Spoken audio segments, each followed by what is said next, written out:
Ani mee warri galaanonni niitii namaa fuudhee jettanii asii fachi haasaa jirtani yoon fuudhe maal siin galche? Ani fuudhee erga naa ta'e maal siin galche? Niitii namaa yoo taate. Ani fuudhee raanaa naa tananuu fuudheemi maal siin galche yoo fuudhe? Bagan fuudhee niitii namaa fuudheera. Ammoo tiyyas niitii nama biraas fuudhee mitiire? Anis niitii nama biraa fuudhe bagan fuudhe dhiirri gumaa isaa hin baafanne immoo dhiiraa miti.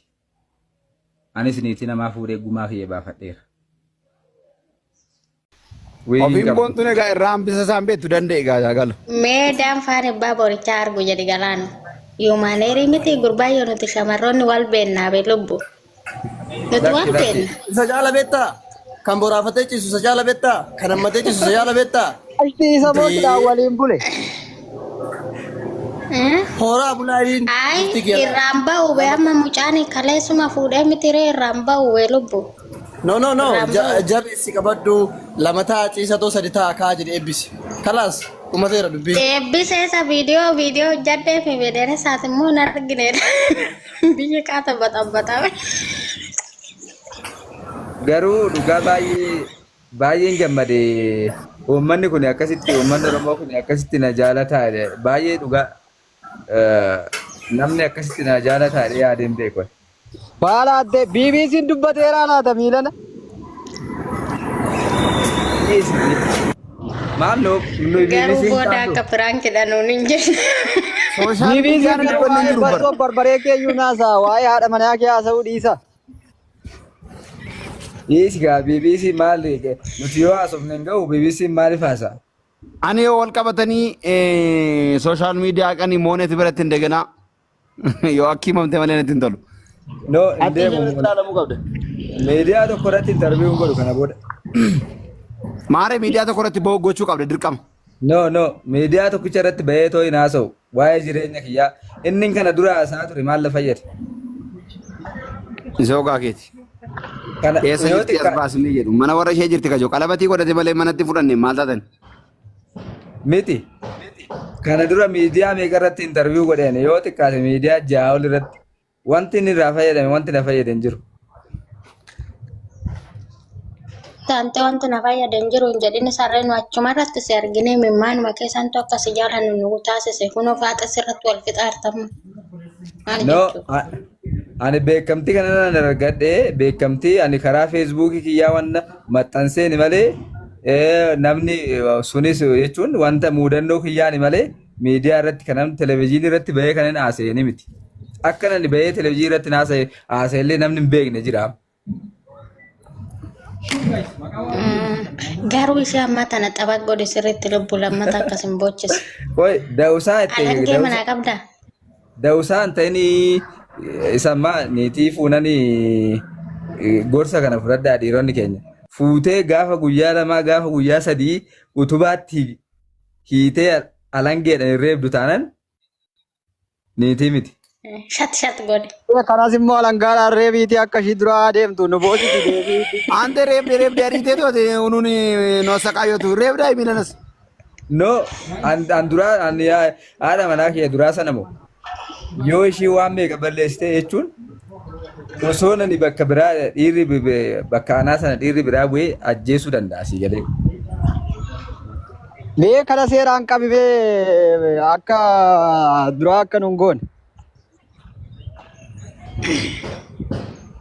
Laati galaanoo kana godhe laati ishee ammaa tana natu sitti malu bu'aa mana dubartoota.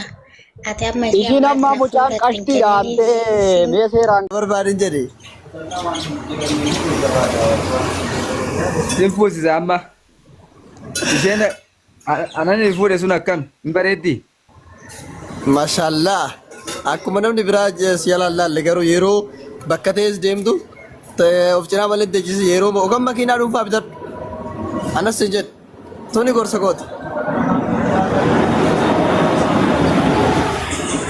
Yaa inni saniifi miti bare walamanuudha malee jaalala keessatti walamanuu dha malee walii Baabisiin jedha akkuma qalliitti hin bareeddi gaaffii maal qabaree dhugaa rabbiin bareeddee ta'u. Lakka yoo turanii bulanii hin turra malee nurraa jette boombiin jedhani dammaqsa.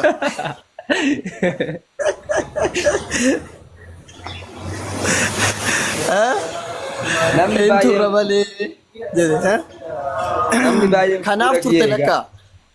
gara fuudhuun dirqama bar jaalalli tokko hin dhaabbatu. Mashallah dhugaa rabbi. Mucayyoon hin bareeddeetta. Bakka ana keetti argatte. Amma bareechi qabadhu akka unqulaalii beekta miti. Eh, Akkasitti bareechi qabadhu. Isaabeeri. Era micayyoon baay'ee na jaalatte ereguyyuu hin deemtu. Amma sinuma amantaa dubartiidha. Ani mee uummanni keenya kun nama gaarrama. Namni tokko yoo nama miidhe namni hundumtuu nama miidhaayi. Chigiriin biyya keenyaa kun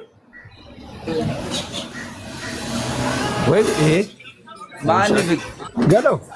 viidiyoo bahee Hamza maanni gastiin maa gurraachisan. Baasi amma intala baasi.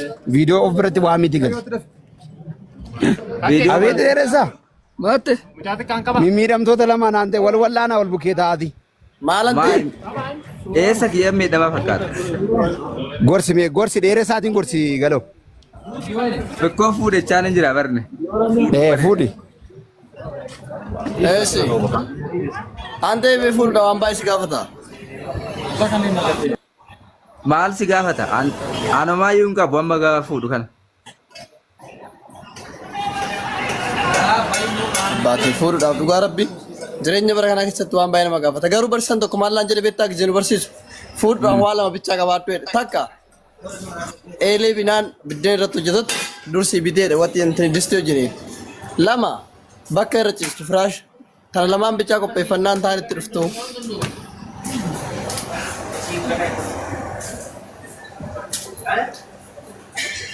Sagaleen Ijoolleen keenya biyyaan baa jirtan jaalala onlaayinii irraa of eeggadhaa ergan jechuu jammaree ture bubbuleeraa jechuudha.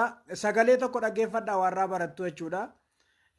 Tamasgeen Gammachuu jedhama. Obboleettii tokko sin jaaladha jedhee itti siqee waldaa lafarraa tajaajilaa. Achi keessatti ni faarfataa jetti. Mee sagalee ishii kana dhaggeeffannaa jechuudha. Jaalala fakkaatanii itti siquu sana booda erga maallaqa irraa fuudhanii biloo godhu jechuudha.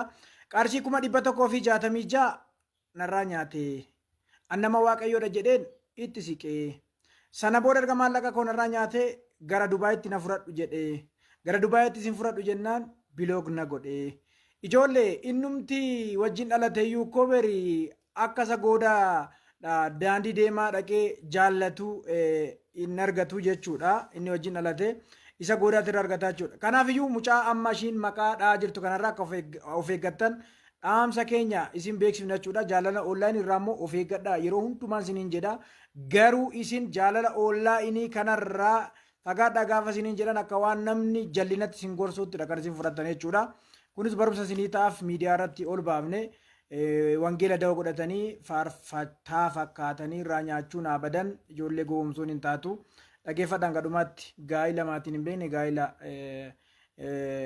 maatiinsaa maatiin ishiin beekne irraa of eeggadhaa. Jaalala qilleensa irraa asuma irratti dhaabbadhaa. Nama kana bilbilee gaafadheen ture maallaqa kana deebisiisin fayyadu cubbuu ta'a waan ta'eef iyyuu maallaqa namaa nyaattee gowwomsitee sirrii siif hin ta'u jennaani beellama qabee beellama guyyaa akkasittan deebisa jedhee beellama sana irrattis argamuu hin dandeenye. Ergasii bilbilaan immoo bilbila narraa kaasuu didee kanaaf miidiyaa irra bahee sheer godhaa namoonni biraallee akka hin gowwomne akkasiin hin gowwomsine illee shamarran biraa suuraa kana ilaalladhaati irraa eeggadhaa. Of eeggadhaa isiniin jechuun barbaada. Kana booda shamarran keenya gowwoomina. Akka inni shamarran biraa deemee hin janajjanne yoo jaalattanii jiraattan yoo jaalalattanii jaalallee keessan qabaattan maal jettu beektaa? Abbaa manaa kootii kunnaa baraa jedhaa sooshaal miidiyaa irratti maxxanfadhaa. Piroofaayilii irra kaawwadhaa. Kunnaa baraatti na jalaan bu'inaa koomentii sin barreessinaaf libbii sin erginaaf lubbuu koo sin jedhiinaati. Abbaa manaa kootii irraa naa goraa jedhaanii. Kanaan ala garuu biyyi xaragamaa jira ijoolleen biyyaan baatti jechaa jirti waan ta'eef. Sheer godhaa. Nagaan waaqayyoo isiniif haa ta'u hunduma keessanii bu'ii kan isin jechuu barbaadu inni immoo maqaan isaa Tamasgeen Gammachuu Qoomsaa jedhama. Bireen irraa fuudhee jaalala fakkeessee natti siqee nama waaqayyooti qaarii keessaa faarfataa anis nama boruuti jedhee 166 irratti galchee erga irratti galchee booda mukinaata adda addaa funaanaa Dubaayii na fidinaan jedhan immoo biriintiin Dubaayis fiduu hin qabu jedheeni ergasii birrii koo nyaatee bulok na godhee sinin jedha anan sinin jechuu barbaadu waldaan inni keessatti tajaajilurreen waldaa Ari'eel Idil Addunyaa kan jiru tajaajila achi keessaa jechuudha kwaarii keessa hojjeta sinin jechuu barbaada kan koo birrii naaf hin deebi'u sin immoo karraa barattanii irraa of eegdan sinin jechuun barbaada bara kana maaliifin sagalee waaqayyoo lallabaa kan nyaatu baay'ate waan ta'eef buleewwan koo akka irraa of eegdan barbaada ani kan koo birrii naaf hin deebi'u garuu akka irraa barattan barbaada nama waaqayyoo fakkaate kan nama nyaatu baay'eedha achi keessa tajaajila akka waarii tajaajila akkatti birrii amma kanaan nyaatee sin jechuu barbaada obbolottan koo irraa of eegadaa bara kana baay'atee jiran tajaajilan faarfataan nama waaqayyoo fakkaate kan nama nyaatu baay'eedha sin jechuu barbaada ani nyaatameera birriin koo garuu naaf hin deebi'u akka irraa barattan barbaada sin jedha obboleessa kana ani immoo qabatamaadha reesiitiin qaba wanta irratti erga takkaanu reesiitiin qaba namarree baay'een itti erge na didee sin jechuu barbaada sagalee waaqayyoo lallabaa faarfachaa kan nama nyaatu bara kana baay'atee jira irraa of eeggadhaa sin jechuu barbaada.